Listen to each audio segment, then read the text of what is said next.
Muy buenas noches a todos los que nos acompañan de forma presencial como también de forma virtual en esta presentación del libro Dueños de Bolivia, la historia no oficial del saqueo.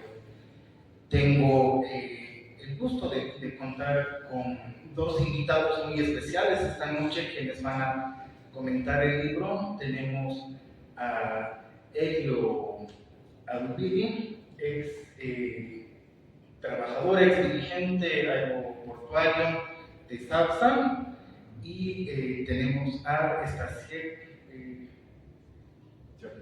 Chapinsky Cabezas, que es un experto en el tema, economista y experto en el tema de agronegocios, de economía y la relación que tiene con la ecología y muchos otros temas. Así que, muchísimas gracias tanto a Elio como a Stasiek por sus comentarios, y muchas gracias a todos los que nos acompañan tanto de forma presencial como también de forma virtual. Empecemos con Elio. Bien, muchas gracias por la invitación para comentar tu libro.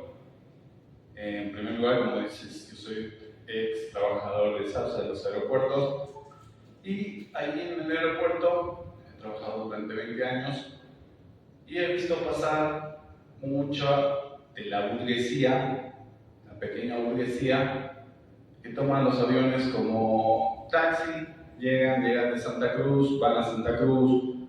Entonces los veo moverse por ahí. Uno tiene la imagen de un empresario con traje, corbata, y siempre piensan que la fortuna que tiene o la riqueza que tiene lo ha logrado con mucho trabajo, que esa es la imagen que exponen en los medios de comunicación, y culturalmente también piensan que el ser empresario es un sacrificio. Y hoy, cuando hay gobiernos de derecha, lo exponen como si fuese algo importante. Precisamente para mí, el libro del Nata devela cómo construyen esa riqueza, ¿sí? Sistematiza, pone información. He asistido a círculos académicos donde resaltan la metodología, pero yo principalmente voy a resaltar desde la visión de los trabajadores cómo podemos, esta herramienta importante que aporta Nata, nosotros los trabajadores lo podemos usar, trabajadores y campesinos también, ¿no? Entonces, para mí es importante la investigación y el libro porque muestra a esa burguesía, a esos ricos, intentando construir una subjetividad de los trabajadores que piense cómo nosotros podemos lograr la emancipación y la revolución, porque yo también soy militante de la Liga Obrera Revolucionaria, ¿sí? Y pienso que para los trabajadores este libro es importante. En un momento importante, como relata también el libro, como es la Revolución de 1952, los trabajadores mineros y el sector campesino se dan cuenta de la explotación, ¿sí? y de la humillación también que sufrían las clases campesinas antes del 52. ¿Sí?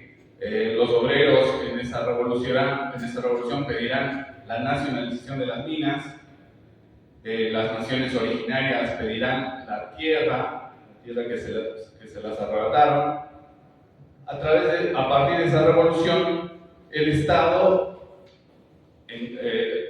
engrosará, ¿sí? Engordará, porque más antes las clases dominantes, como la rosca minera, la había tenido raquítica al Estado, y era una explotación terrible, y la forma en que dirigieron las clases dominantes provocó esa revolución, ¿sí? Esa revolución de obreros y campesinos.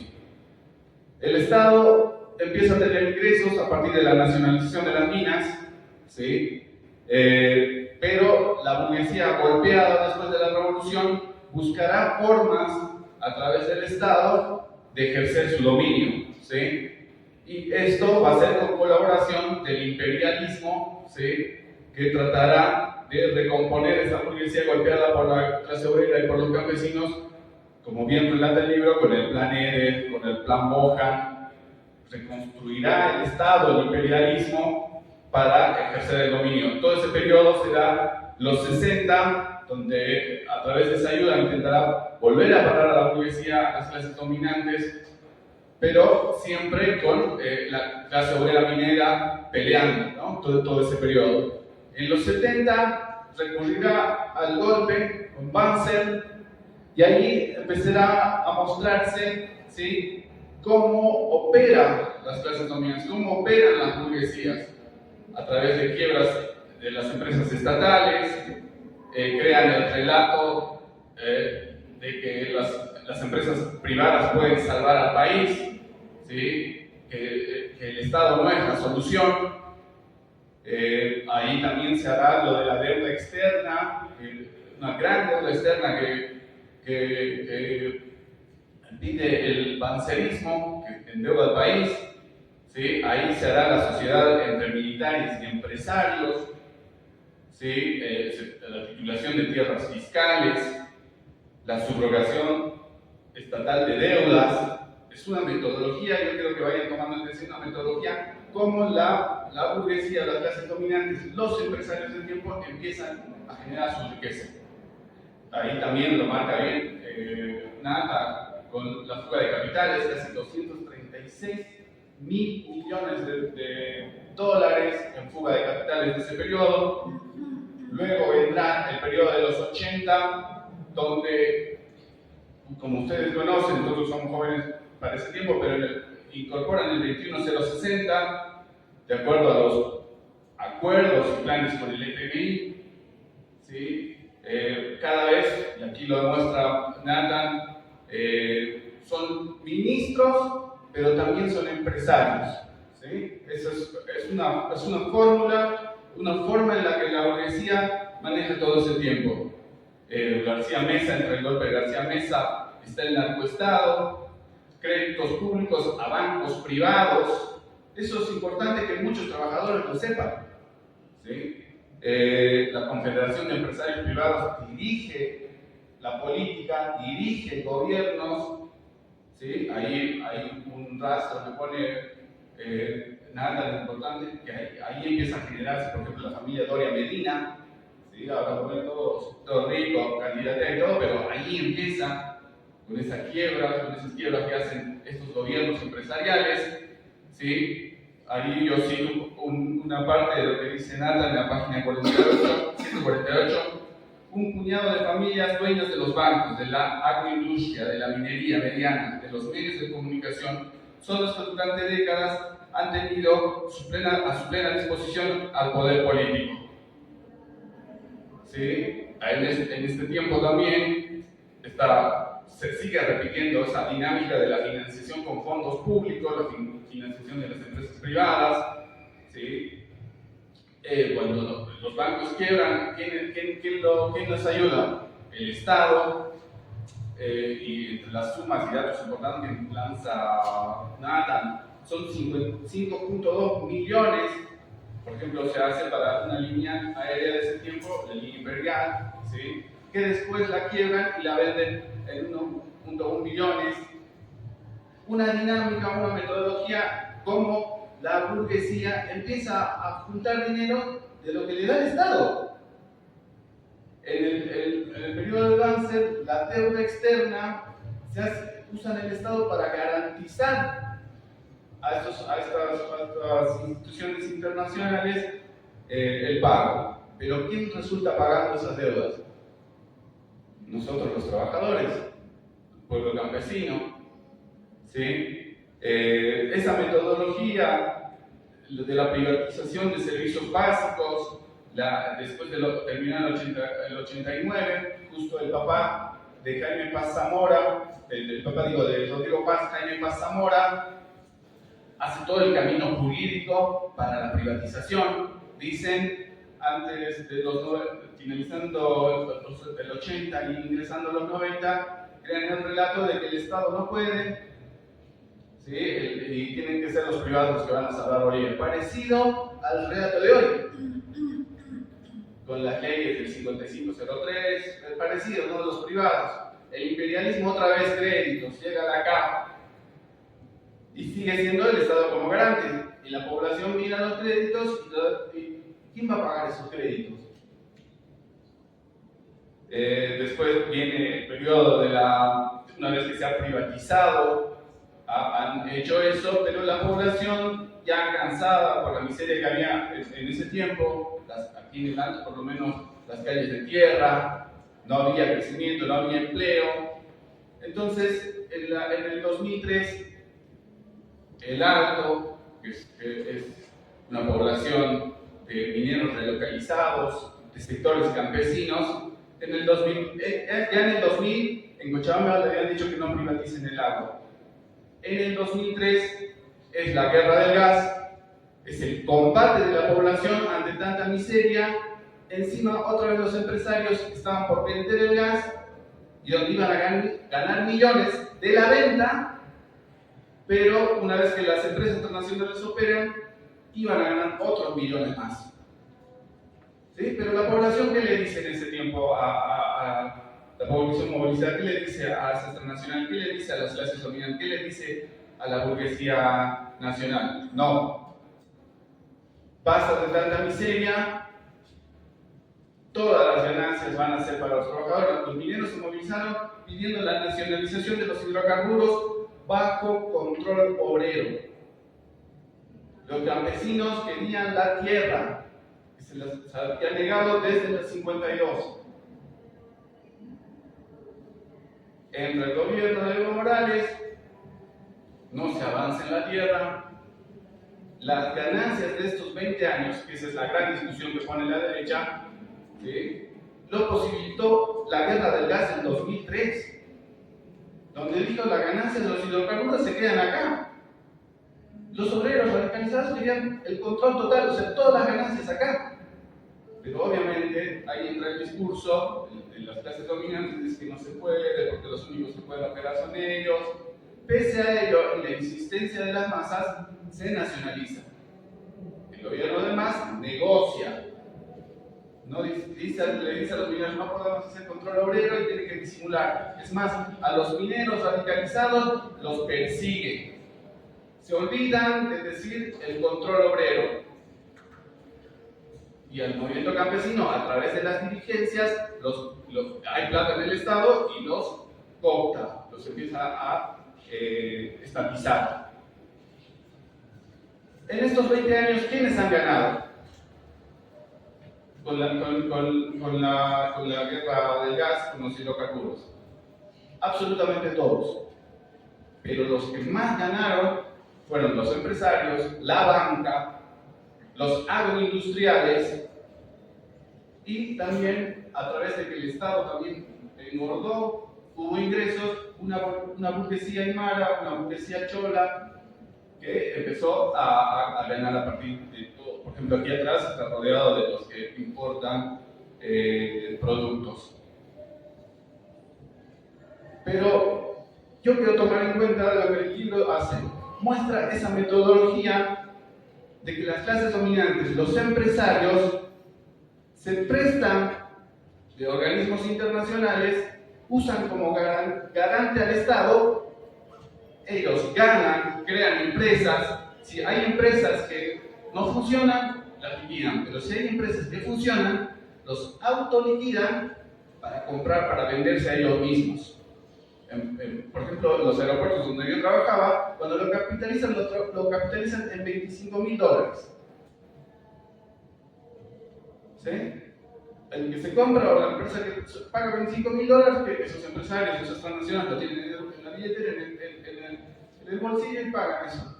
Y sacaron millones y millones de ganancias que iban sacando durante todos sus años de capitalización, hasta el 2005, cuando los trabajadores organizados denunciamos que estaban sacando mucha plata. Viene el gobierno, negocia, dice ya se tienen que ir, y todo ese ingreso viene al Estado, y a través de eso pudieron pagar el bono Juancito Pinto, varios otros bonos. Y es más, en estos 20 años se ha podido pagar la deuda externa que hizo cáncer. se ha podido pagar, la deuda externa había bajado, todo ese crecimiento por la movilización de los campesinos y sectores obreros.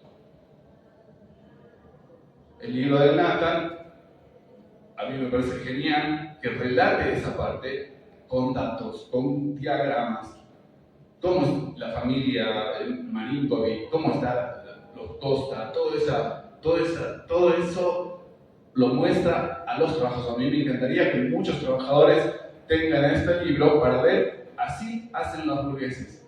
Quiebran empresas, se adueñan, quiebran empresas, lo venden a precio de gallina muerta, pero después ellos sacan ganancia porque las ponen a funcionar porque realmente funcionan, porque todas las quiebras siempre han sido fraudulentas. El banco fácil, que habla en la última parte, hace una radiografía de cómo es la burguesía hoy. Desde el 52 hasta hoy, hace una burguesía cómo es hoy. Ahora, para los trabajadores, ¿qué significa eso?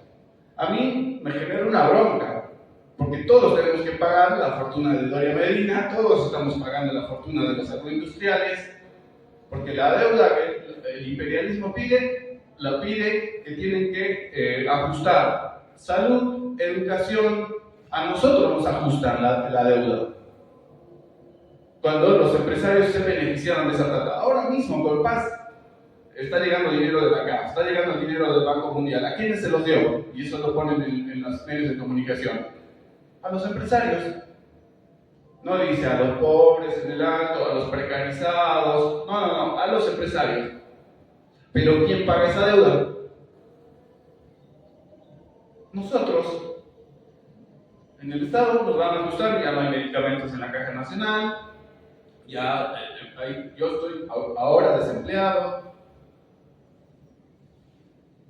Bueno, esa metodología que hace la burguesía en la construcción de sus fortunas y su riqueza nos tiene que hacer pensar y reflexionar todo, y en eso el libro de Nathan es una herramienta. A mí me genera bronca, hay que organizarse. Yo le voy a decir a todos los trabajadores, no podemos seguir pagando la deuda que contraen estos empresarios. Y nosotros pagando con la miseria, viviendo mal. Ahora la burguesía ha puesto los ojos en el litio.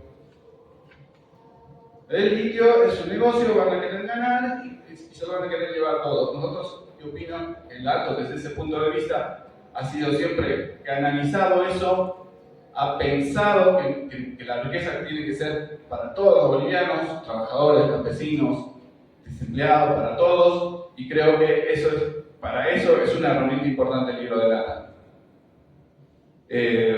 Yo opino que en este tiempo de legislación, donde ha salido un gobierno de derecha como el de Paz, su orden, su dominio a través de la iglesia, a través de los medios de comunicación, se puede combatir con este tipo de libros, donde te reflejan, donde te muestran quiénes son los enemigos, quiénes han estado durante años apropiándose. Las sumas que pone Nathan de los desfalcos, de cómo se fueron los millones a Panamá, a cuentas offshore, es importante. Cuando nos dicen no hay plata, cuando Rodrigo Paz dice no hay dinero, se lo han gastado los del MAS, dicen, es mentira, el MAS para que se lleven el dinero a cuentas en Panamá, a cuentas offshore. Así construyen su fortuna la burguesía en este país. A todos los jóvenes, trabajadores, sectores campesinos, es importante que lo sepan. El libro es una gran herramienta para conocer, para develar eso. A mí me genera bronca. Yo me organizo e intentamos organizar a varios trabajadores para que tengamos conciencia y de una vez nos animemos a tomar el país a lo que es nuestro. Eso.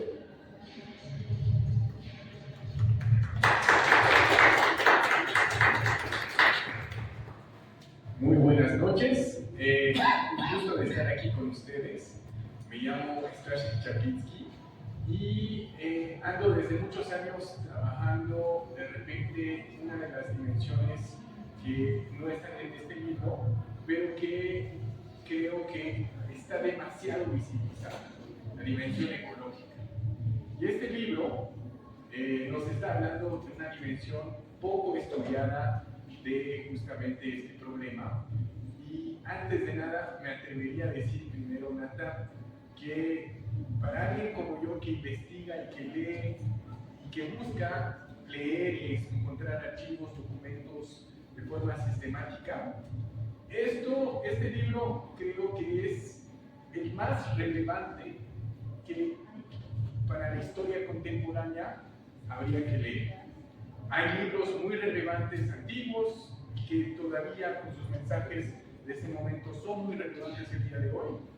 Sin embargo, creo que en estos últimos 24 meses no he leído un libro más relevante que este y les invito a que lo lean. Que lo lean, ¿por qué? Porque primero quisiera decirles que esto no es solo un libro que nos habla de los empresarios bolivianos. No solamente nos habla de la reconstrucción del saqueo neoliberal. Ni siquiera solamente es una tesis sobre las élites económicas bolivianas. En el fondo, ¿qué es este libro? ¿Qué nos dice?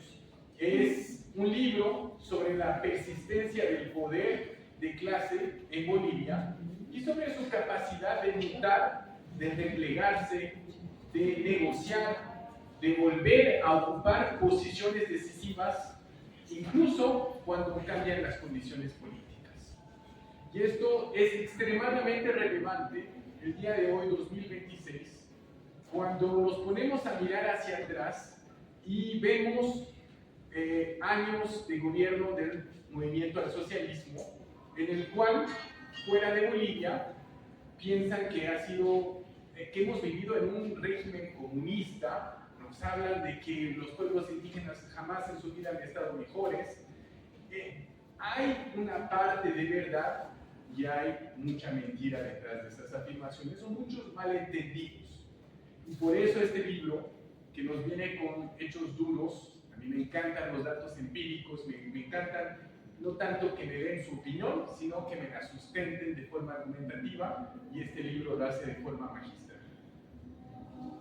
La gran pregunta que recorre este libro, para mí, no es simplemente quién manda, como podríamos pensar de quiénes son los dueños de Bolivia, sino algo mucho más incómodo y que nos debería preocupar, que es cómo sigue mandando una clase dominante cuando pierde el control directo del gobierno. Y en mi juicio diría que esta es la apuesta más potente de este libro. Después de tantos años de gobierno del MAS, en plena crisis económica y financiera, donde volvemos a escuchar los mismos discursos y las mismas narrativas de hace 30 o 40 años, donde nos decían, vamos a liberalizar la economía y la agroindustria y la minería, con sus exportaciones, nos van a sacar del hueco. Bueno, 2026, claramente estamos en el hueco y todavía vamos a seguir en los próximos meses y en el próximo año, por los próximos años, en crisis económica y financiera, y por lo tanto tenemos que pensar cómo no vamos a reanudar los mismos errores que antes. ¿De qué se trata este libro, finalmente? La tesis para mí es: la llamada oligarquía financiera boliviana no fue desplazada por el proceso de cambio, sino que fue reconfigurada. Es decir, dejó parcialmente atrás ciertas formas directas de administración que tenía, estatal, pero conservó y adaptó su poder mediante nuevas mediaciones, organizaciones empresariales, lobby, incidencia normativa, articulación corporativa, puertas giratorias, que este es un concepto que en Bolivia poco se ha analizado en la investigación actual, que quiere decir que un ex empresario mañana es gobierno, pasado es vuelta a ser empresario, y él mismo es el que ha hecho las reglas y la regulación que él mismo va a intentar de sobrellevar. Continuidad de sus posiciones económicas, y todo esto que ha permitido una captura regulatoria rigurosa, donde no deja espacio a nada que ataque a sus intereses económicos. ¿Cómo se construye esta tesis? Para mí se construye en tres grandes movimientos. Primero, para alguien que no ha leído de historia de Bolivia o no sabe mucho de historia de Bolivia, este libro en sí, sobre la historia de Bolivia, es bastante denso. Quiero decir que no solo nos explica los hechos y la trayectoria histórica de esas élites, sino que le inscribe en su contexto político e histórico de ese momento. Por lo tanto, nos permite entender cómo se ha ido recomponiendo a través de cada una de estas grandes crisis y cómo, por lo tanto, el día de hoy podría realizarlo de nuevo. También nos permite hacer un mapeo de los grupos financieros, familias, bancos, aseguradoras, cámaras empresariales y tantos más, y sus relaciones de poder sociales y otros. En pocas, ¿quiénes son los poderosos de Bolivia? Por último, nos muestra las dinámicas de esta facción dominante. Cómo, frente a la crisis, están logrando y cuáles son su abanico de tácticas para justamente frente a malestar, frente a falta de dinero, cómo a cada vez van ellos evitando de perder y llegando a ganar a cada una de estas instancias. Entonces, ¿qué es lo que son sus grandes méritos a mi punto de vista? Primero, porque nos hace una cartografía magnífica. No solo entendemos por primera vez quiénes son los bancos, sus accionistas y cada uno de estos accionistas, a qué empresas son dueños, cómo han ido avanzando para ya no tener una empresa, sino un conglomerado de empresas.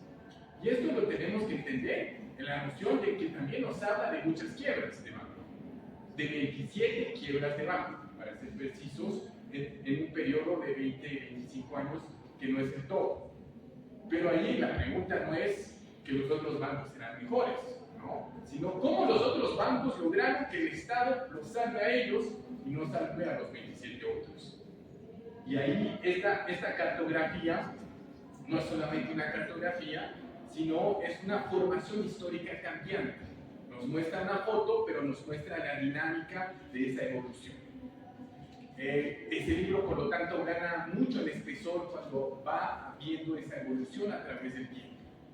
Por otro lado, y algo que lo destaco mucho, él nombra el poder. ¿Qué quiere decir? Nos da los nombres y apellidos.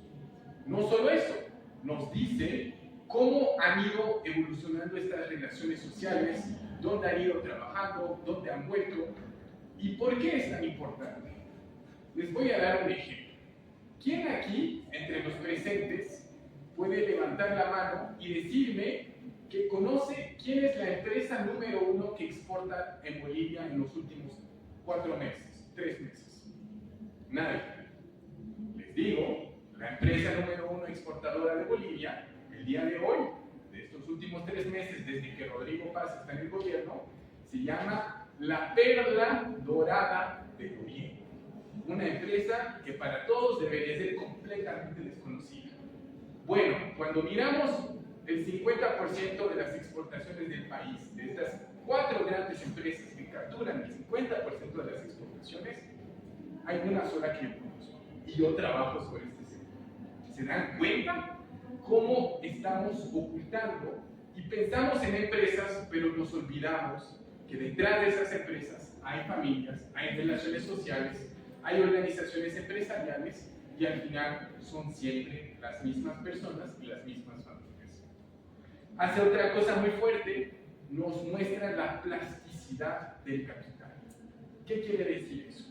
Quiere decir que ya no se trata simplemente de acomodarse incluso a gobiernos que discursivamente los confrontan, sino que alteran materialmente y decisivamente las condiciones de acumulación.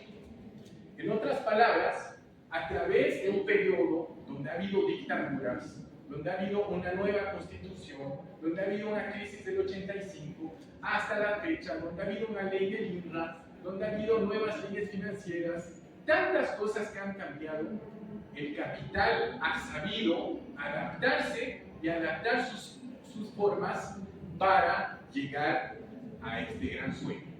En el 77 ocurre el gran cambio con el nuevo Código Comercial que crea las SA y las SRL y que permite que los grandes empresarios Cuando quiebra, no quiebra su ganancia personal, quiebra la empresa hasta donde ella estaba. Y todos los millones que han ido acumulando antes no están en juego. Eso es una gran diferencia entre el negocio que ustedes o yo podríamos hacer versus el negocio que podría hacer una SA o una SL. Por otro lado, también este libro nos obliga a renunciar a una cómoda y perturbante narrativa que en Bolivia para mí hizo mucho daño. Creer que el ascenso del MAS había desplazado de forma duradera a las viejas clases dominantes. Lo que el libro sugiere más bien es que estas clases nunca dejaron de estar aquí, que se replegaron, que lograron negociar y que al final del día pues sostuvieron la estabilidad del proceso de cambio hasta agotarlo y volver a presentarse como si fueran de nuevo ellos la única salida frente a esta posible crisis. Es por eso que este libro me parece tan potente, porque frente a una coyuntura donde estamos con escasez de divisas, inflación, deterioro acelerado de las condiciones de vida, crisis de representación, salieron las elecciones, ¿no? ¿Qué era eso? Profundiza el horizonte extractivista. En ese contexto, el texto de Nathaniel nos ilumina sobre el pasado, pero nos ayuda también a entender el presente. Y donde podría ser más sólido, creo que, y también, pues, miren, son 500 páginas, no estoy diciendo que debería haber habido un segundo tomo, ¿verdad?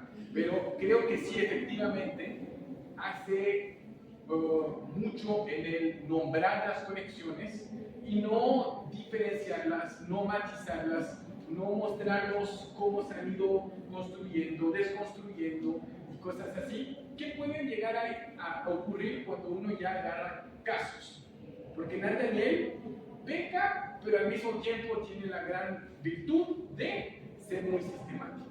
Y de forma general siempre nos quiere mostrar problemas estructurales, pero cuando habla de casos, nos habla del abanico de todos los grupos y no se atarda demasiado en un grupo o en un caso específico. Que ahí yo creo que le podría ayudar, y también de nuevo con, digamos, marcos conceptuales que son más novedosos, como el de Pistor, que nos habla de la formación del capital, ya no como un hecho económico, pero como un hecho legal. ¿Qué quiere decir eso? Que las fortunas no se crean simplemente ganando y generando dinero, sino asegurando que el marco legal que las, digamos, engloba te permita no perderlas en caso de que te vaya mal y que de paso te permita bicicletear de forma financiera. En otras palabras, si yo o tú tenemos una deuda, pues la banca no nos va a querer prestar. Si a ellos tienen una deuda, eso es una demostración que la banca va a quererles prestar más y más porque ya tienen deudas.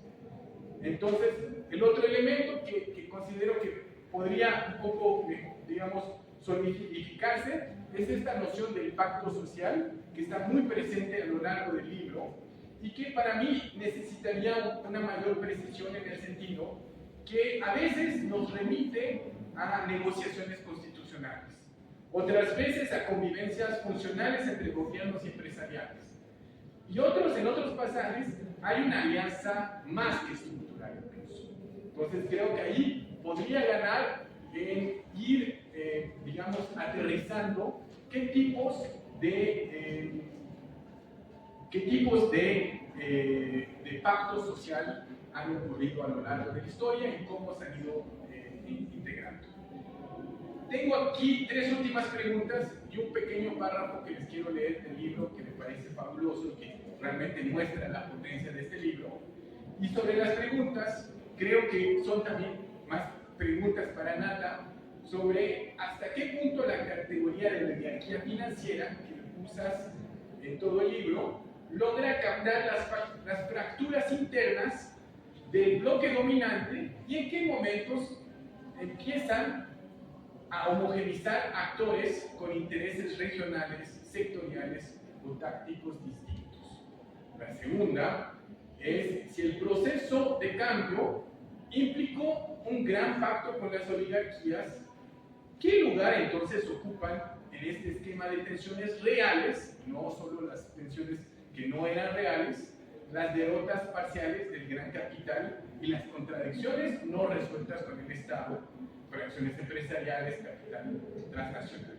Y finalmente, esto es más una invitación de nuevo, sabiendo que aquí hay demasiado, a que de repente la otra dimensión que hay que un poco ocupar va a ser la de los sectores y territorial para darle la otra cara a este evento. Con esto en mente, les leo este pasajito que me parece sumamente potente y les recuerdo que estamos hablando de más de 500 páginas que al precio que Nata está vendiendo resulta ser casi igual de barato que una fotocopia. Así que aprovechen. Hay pocas fotocopias que son tan buenas y valen tanto la pena. El proceso de acumulación de capital no se trata de un cúmulo de actos de corrupción para beneficiar a un pequeño grupo de poder con concesiones mineras, petroleras, de servicio, entrega de tierras, perdonazos tributarios, créditos impagados, incentivos estatales, contratos, puertas giratorias entre el Estado y las empresas. Es decir, un saqueo de los bienes del Estado. Un delito sin víctimas, pues lo que es de todos no es de nadie. ¿Recuerden esa frase? Tuto Quiroga la dijo durante las elecciones en plena campaña. El patrimonio público no es de nadie, ni apareció por obra gracia del Espíritu Santo. Tiene un origen concreto y material desde el tributo indígena que constituyó en una de las fuentes principales de las arcas republicanas, las millones de vidas arrebatadas en las minas bajo el Vitayo y la moderna esclavitud asalariada. Los pueblos enteros sometidos al conguaje o a relaciones semifeudales de explotación, las trabajadoras del hogar con jornadas interminables, las capas medias de profesionales libres y pequeños comerciantes, sobre quienes siempre se aplica todo el peso de la ley tributaria, es la suma de la fuerza de trabajo del pueblo. Por esas razones es tan importante que lean este libro y que no solo eso, discutamos las ideas que se plantean. Muchísimas gracias.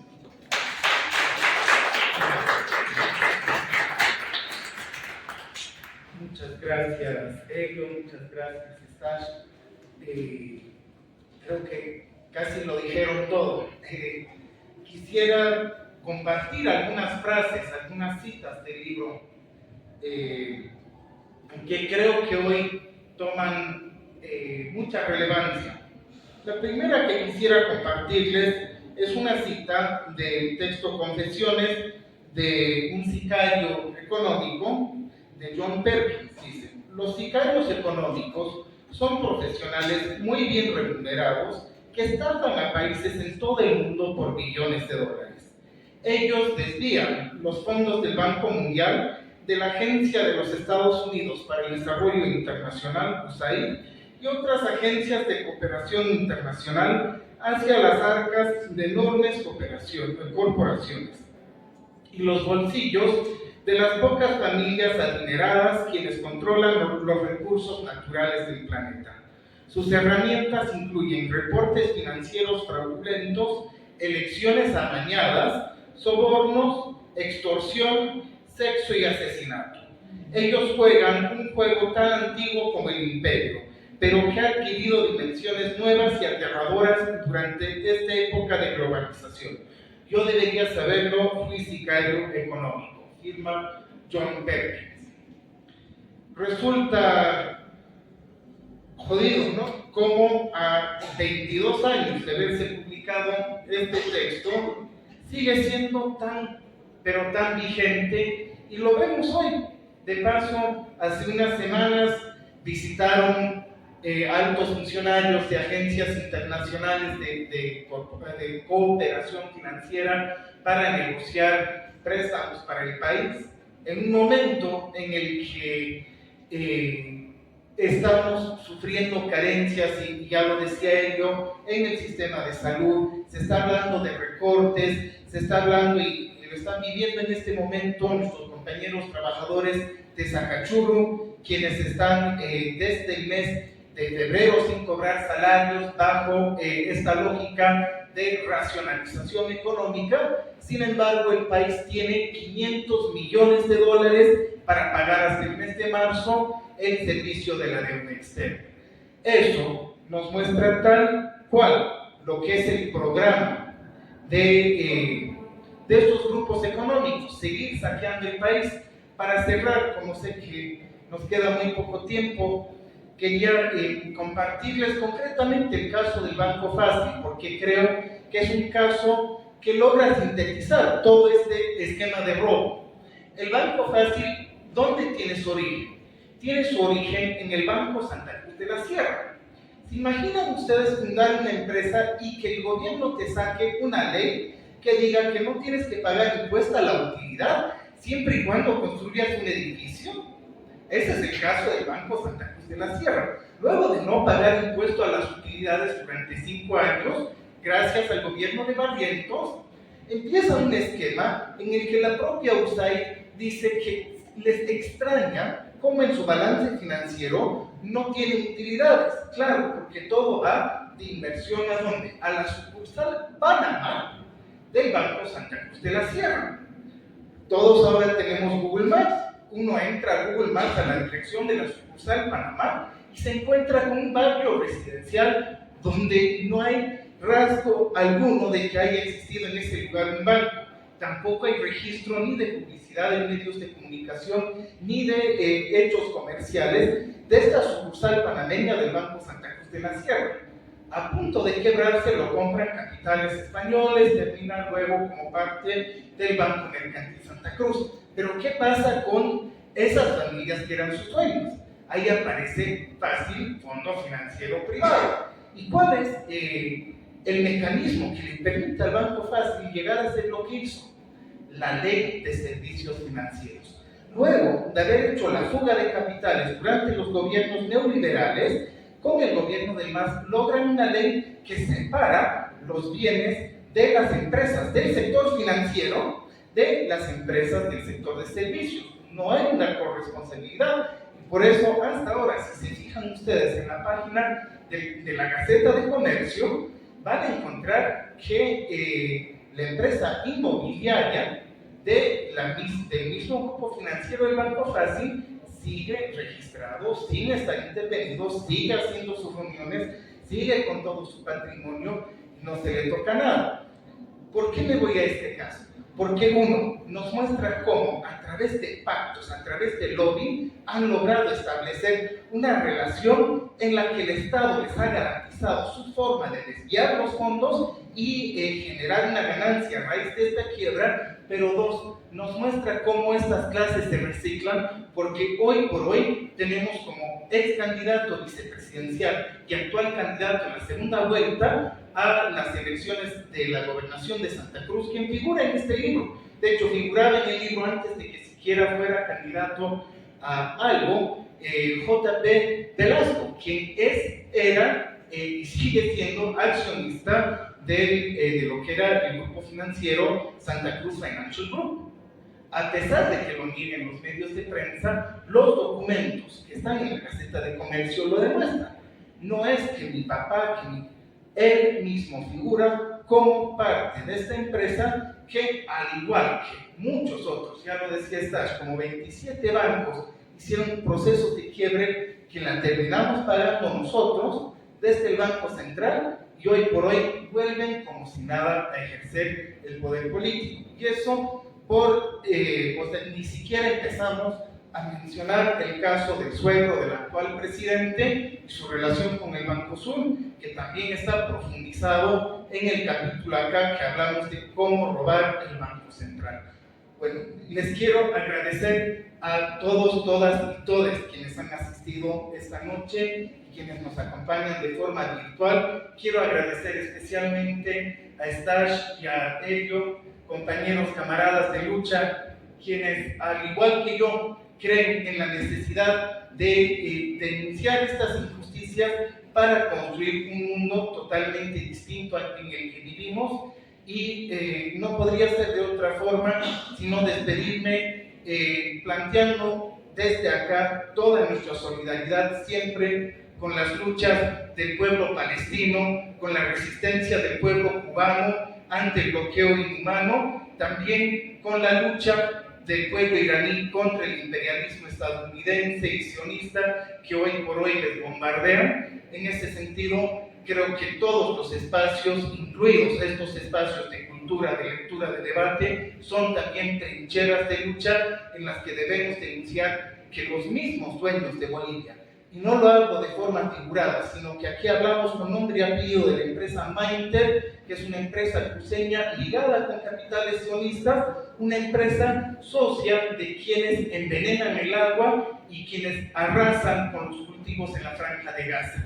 Porque así como ellos, como la burguesía está íntimamente ligada entre sí para atacar a los pueblos, urge hoy por hoy la unidad de los pueblos, de los trabajadores desde abajo, para vencer, para construir una sociedad nueva. Muchas gracias.